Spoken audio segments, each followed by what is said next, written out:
Hello guys and welcome back to my channel. Today I'm going to check the TransTEC Beetle, a mini 2.5-inch racing quadcopter which is equipped with the DJI Air Unit digital transmission system. In this video I'm going to quickly go over its features and specs, show you how to install a radio receiver and set up the quadcopter, and then head outdoors and test it out. The TransTEC Beetle is available in a couple of versions. You can get the 2.5-inch version, which is the one I have, with or without the DJI Air Unit. You can get a 2-inch light version which comes with the Cadex Vista, and in addition, a 3-inch version with bigger motors should be available soon as well. In terms of packaging, the Beetle comes inside this very colorful box. Inside you can find a quadcopter, 2 extra canopies in different colors, a hex key driver and a 3-pins camera connector, plenty of spare screws, a sheet of stickers, the user manual, a spare set of HQ Prop 2.5-inch tri-bladed propellers, and finally 4 clear propeller guards. In terms of specs, the TransTEC Beetle features 1106 4500 kV motors which can handle up to 4S LiPo batteries, a 20x20mm F4 flight controller which came pre-flashed with Betaflight 4.1.1, features a USB Type-C connector in order to match the DJI Air Unit, and has only 2 free UART ports. On the back of the quadcopter, you can find a 20x20mm 25A BLLES 4-in-1 ESC. In case you've got the version that comes with the DJI Air Unit, it's going to be pre-installed and mounted to the central carbon fiber plate using a double-sided sticker. The camera unit is mounted on the front of the quadcopter using these 3D printed TPU mounts and comes with a lens protector. In order to save some space and weight, 2 custom linear antennas are mounted on the back of the quadcopter. On the top side, you can find a very bright and user-controllable LED strip. The battery is going to be mounted on the bottom side of the quadcopter, and the Beetle is using an XT30 battery connector. In addition, the wheelbase of the frame is 130mm. The thickness of the bottom unibody plate is 2.4mm.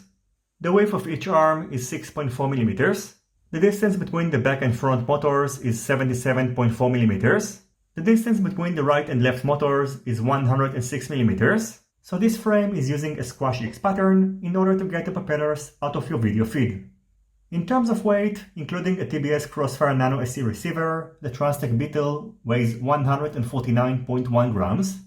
Including a 550 mAh 4S GNB battery, which should provide you with about 2 minutes of flight time, its total weight is 220.7 grams, and including a Tattu 850 mAh 4S battery, which is the one that I recommend to use and should provide you with between 3 to 4 minutes of flight time, the total weight of the Beetle is 251.6 grams.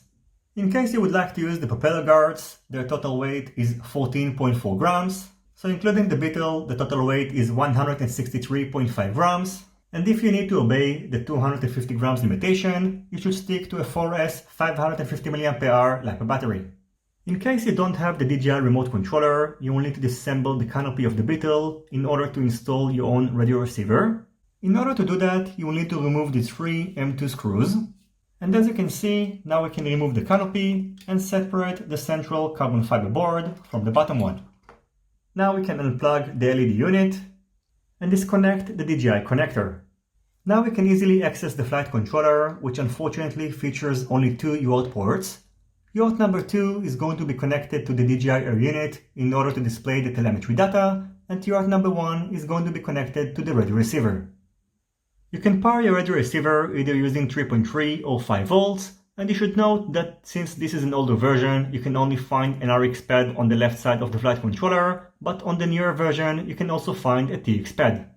You should also note that these 2 RX pads are mapped to the same resource, so in case you are going to use an external receiver, make sure to disconnect the yellow wire from the DJI Air Unit, as otherwise the radio receiver is not going to function properly.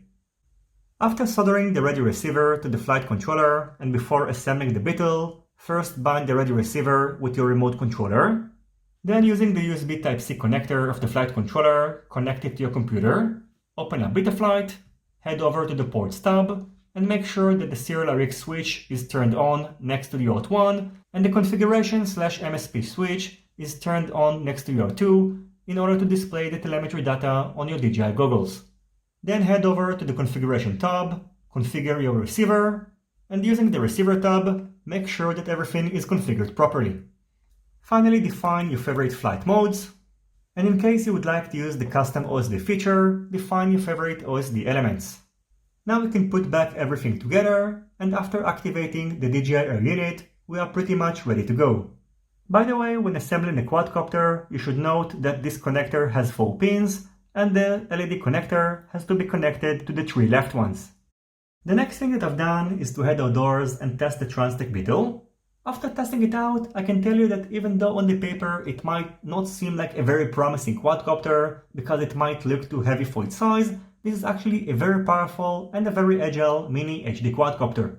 In addition, its form factor is fantastic, and I think that it's a great match with the TBS Tango 2, as everything, including the DJI goggles, fits perfectly inside this pretty compact backpack. So overall, if you're looking for a mini palm-sized mini quadcopter which is equipped with the DJI Air unit, I think that the TransTEC Beetle is a great option. And by the way, in case you wonder about these linear antennas, I haven't performed any range test, but at a range of about 300 meters, I didn't encounter any issues. Now I'm going to show the flight footage, and as always, if you have any questions, feel free to ask them in the comments section down below. Don't forget to leave a thumbs up if you like this video, and consider subscribing to my channel and hitting the notifications bell if you're not already subscribed. See you on my next videos, and goodbye.